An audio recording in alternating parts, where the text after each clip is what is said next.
Kung titignan mo yung pupuntahan, di ba parang malayo? Pero pag lilingunin mo yung pinanggagalingan, malayo ka na. Hindi mo malalaman kung hindi ka susubok. Ang buhay ay isang malaking sugal.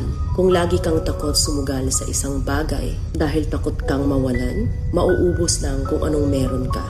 Kung hindi ka mawawalan, hindi ka rin magkakaroon. Kung ano man ang mga desisyon mo ngayon, yun ang magiging buhay mo bukas. Lakasan mo lang yung loob mo. Dahil ang mundong to, aapakan lang ang mga mahihina. Ibangon mo palagi ang sarili mo. Balang araw, magugulat ka na lang na ang layo na pala ng narating mo.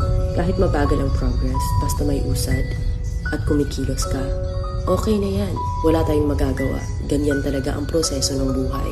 Lahat tayo nakakaranas ng hirap. Hindi natin alam kung hanggang kailan tayo dito sa mundo. Kaya mas piliin mo maging mabuting tao. Ang pinakayaman na maituturing natin sa sarili ay ang ating mga pangarap. Kapag handa kang abutin yung mga pangarap mo, hinding-hindi ka maghihirap. Kung lagi kang may pinagdaanan sa buhay or pagsubok, pruweba lang yan na isa kang magiting na sundalo. Sa mga pagsubok, diyan ka aangat, diyan ka babaguhin. Yung tatag mo